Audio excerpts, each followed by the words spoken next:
Ndabaramutse abakunzi ba BTV Burundi nongera ndabaha ikaze mu mwanya w'amakuru mu Kirundi reka muhundire duhe kuri izi ngingo nkuru ziyagize kuri uno wa 11 ruheshi hatangujwe ihanishwa hagurisha y'ibihingurwa hano mu gihugu c'u Burundi nayo ngo bitutse kwibura ry'amazi abigeme n'abakenyezi bashobora kwandura ingwara mu bihimba by'irondokana cyane cyane iyo bari mu bihe by'ubutinyanka aya n'ayandi ni mukanya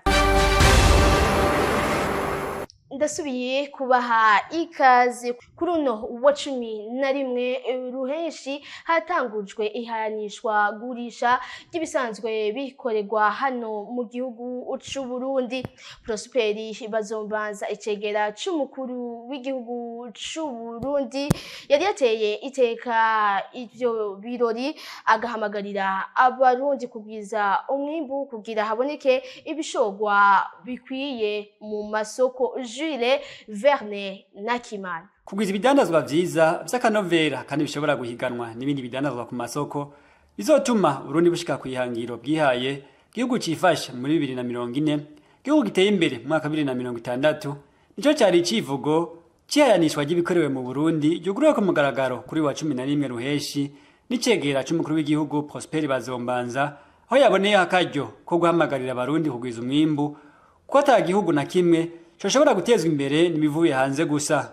Nul pays au monde ne s'est développé en se contentant de tout importer et nul pays au monde n'a trouvé son apogée économique en tournant le dos au local.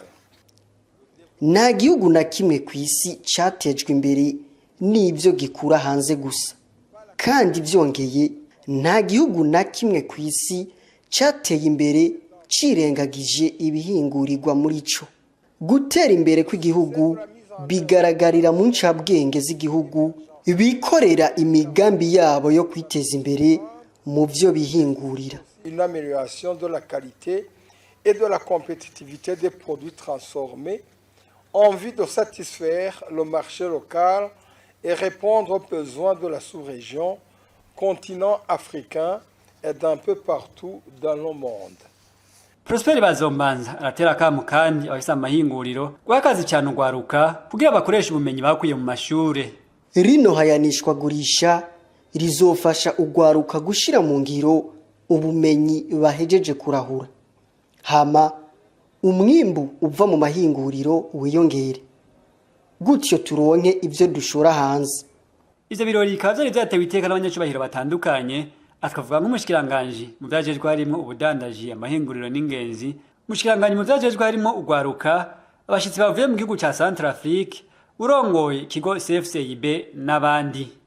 Mwikena ry'amazi meza abigeme n'abakenyezi barabangamirwa n'ingwara ziturutse kw'isuku rike na cane cane iyo bari mu bihe by'ubutinyanka. Ani Lorine Kakonzi mu makartier y'uraruko bw'igisagara ca Bujumbura haribonekeza ikena ry'amazi ry'urutavanako. Bamwe mu bigeme twasanze muri ako karere baridoga ko bahandurira ingwara zimwe zimwe zo mu bihimba vy'irondoka ziturutse kw'isuku rike cane cane iyo bari mu bihe by'ubutinyanka. Yashikanye ne tukabura amazi yo koga yo kumesura hari naho twebwe nyine dusanga hari igihe tugenda nko mu bihe nyine byacu tugasanga nyine twabuze amazi nyine yo kwitegura neza ugasanga nyine turiko tugenda twimukira abantu nka jewe mbere ni hariko karero nko kwankura muri restaurant tubuze amazi urumva bicaga nk'ibintu by'ingorane.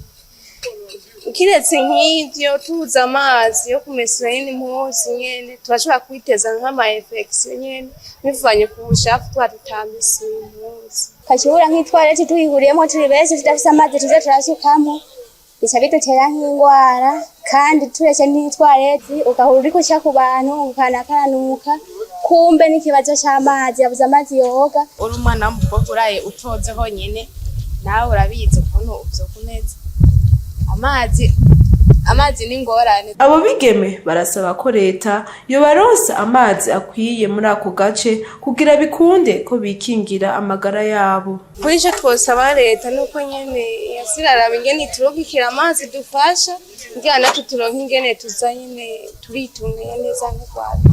Cyo saba abo batware bacu na leta nyene bodukurikiranira bakaduha amazi ugahora nk'mu mpangu. Kwiyoga kenshi ku munsi, kumesura agahuzu ko munsi neza, guhindura akabindo iyo umukobwa canke umukenyezi ari mu butinyanka ni bimwe bikinga indwara zo mu bihimba vy'irondoka. Kwiyagaza canke kumyoka mu bihimba vyirondoka ni bimwe bituruka kudakora isuku mu bihimba vyirondoka, bivugwa na Bernadette Nkanira. Tumukurikire. Iyo umuvyeyi adatwaye imbanyi canke iyo umukobwa adatwaye imbanyi aja mu butinyanka rero wumva rero iyo atagize isuku no kuvuga byo vyibindo bitagira isuku ryiza no kuvuga arashobora kurwara indwara zifatira mu bihimba vyirondoka kubera umwanda. No kuvuga arashobora kwiyagaza mu gihimba cirondoka kubera iryo suku ritabaye ryiza,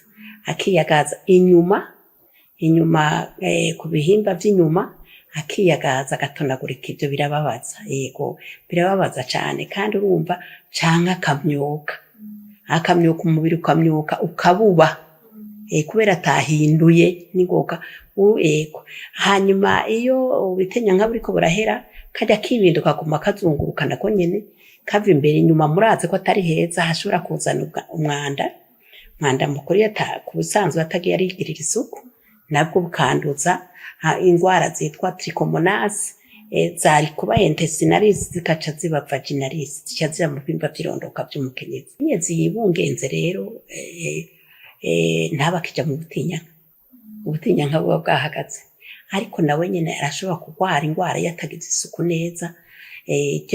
Kubera umukenyezi arafise inkabuzo zikigira imbanyi, zirafise ingene mu gihimba cirondoka haba haza ibi ukuntu ko bizi ni bavyita amasecretion menshi. Yego twavuga yuko ari ibintu bica hagati mu gihimba cirondoka, navyo vyinshi, navyo bituma nawe nyine ashobora kumyoka agatuma yiyagaza. Umva rero yiyagaza igihimba cirondoka kitamaze neza biba ari bibi, birashobora kuduga mu gihimba cirondoka no mu nyuma bikazokwandukira aho umwana ageze akandura, bigatuma rero imbanyi bishobora kuba ibangamiwe. Imbanyi ibangamiwe rero nuko iyo ibangamiwe ishobora gukoroka, ishobora kugira ikindi cyaryo cyose. Ukuvuga isuku ryama rikenewe iminsi yose ko bari kumwigeme, ko bari kumukenyezi, eka no ku muntu wari we wese. Mugabo iyo hageze kuri abo ho biba bikwiye kugira isuku kurusha ibindi. Ikibazo cyo kwiyunguruza kiracagorana kubava mu gisagara aca Bujumbura baja mu gihugu hagati, nayo ibiciro bigoma vyiyongera ku rugero runini. Ale Lohis Ndongozi.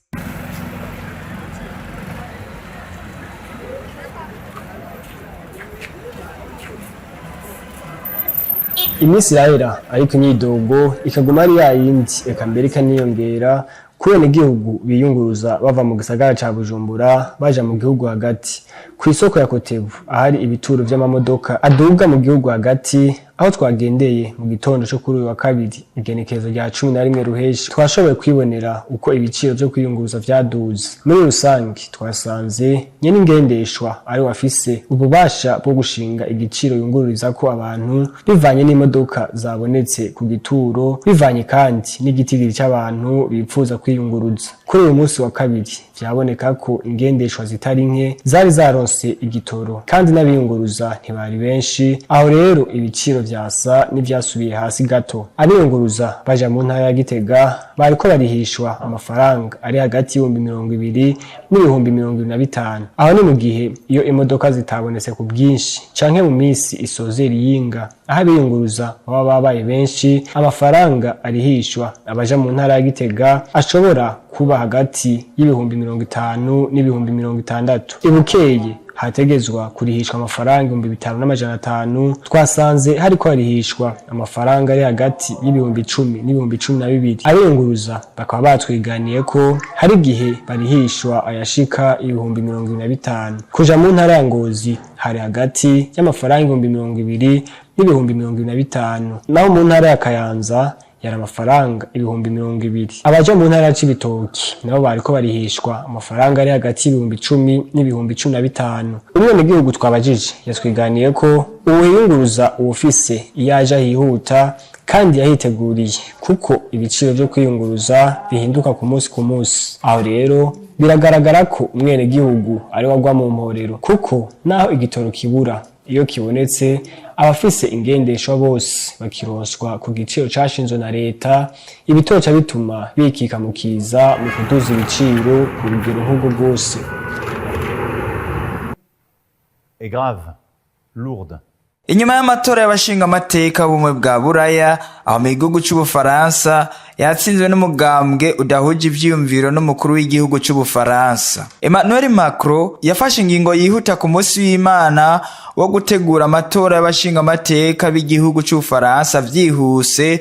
Igice ca mbere cy'aya matora kikazoba kwigenekerezo rya 30 ruheshi uno mwaka, igice ca kabiri naco kikazoba kwigenekerezo rya ndwi mu kakaro. Serine Black, umuyobozi w'ikigo Odoxa, yagize ati: mu gihe bigaragara neza ko abafaransa bafise inyote yo kwikura ko Emmanuel Macron, ayo matora y'abashinga amateka arashobora kwereka Macron ko ingingo ayifashe itari ikenewe. Aho ni nyuma yaho mu matora y'abashinga amateka bumwe bwa Buraya Jordan Bardella ari imbere mu mugambi wa Rassemblement National watsinze ku majwi 32% yenuriye cyane umukenyezi Valérie Ayer acuditse na Emmanuel Macron yaronse amajwi 18.5%. Na Jean Garrigue umuhinga mu vy'akahise abona ko Macron afashe ingingo ishobora kugira inkurikizi mbi kuri we nubwo biboneka ko amatora y'abashinga amateka mu Bufaransa azabatandukanye n'abashinga amateka bumwe bwa Buraya aherutse kurangira. Iyo tegeko ryo gutegura amatora y'abashinga amateka igihutihuti ribaye ku ncuro igira 6 ku ngoma ya 5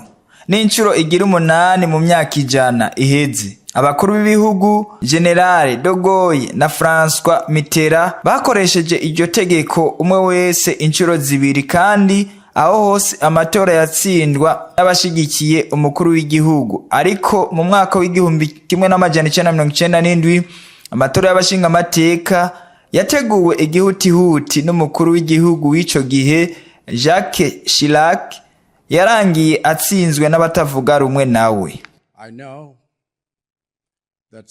Umukuru w'igihugu ca Malawi Lazarus Chakwera kuri uyu wa mbere yavuze ko ibikorwa vyo kurondera indege yazimiye yarerura icegera c'umukuru w'igihugu Saros Shilima vyo bandanya gushika iyo ndege ibonetse. Iryo tangazo rivuzwe inyuma yaho iyo ndege izimiriye mu gihe gitoyi yari ivuye ku mugwa mukuru ija mu karere k'imisozi mu buraruko bw'igihugu. Imigwi y'abasirikare n'imigwi y'igipolisi hamwe n'abandi bajeje gutabara bo bariko bararondera iyo ndege hafi ya Mzuzu kugira ngo iyo ndege iboneke. Icegera c'umukuru w'igihugu Saros Shilima w'imyaka 51 yari mu nzira aja Mzuzu mu rugendo rwemewe n'amategeko igihe iyo ndege yaciburirwa irengero. Ico kibazo kiracateye ubwoba kandi igihugu cyose kiguma kirindiye amakuru mashasha kubijanye n'isinzi ry'abantu bari muri iyo ndege. Reka ndabashimire mwebwe mwese mwariko muradukurikirana, nshimira abagenzi banje badufashije gutokanya ano makuru. Ndabasaba kubandanya gukurikirana ibiganiro bya BTV Burundi mugire aho muba mwubahore naho ubutaha.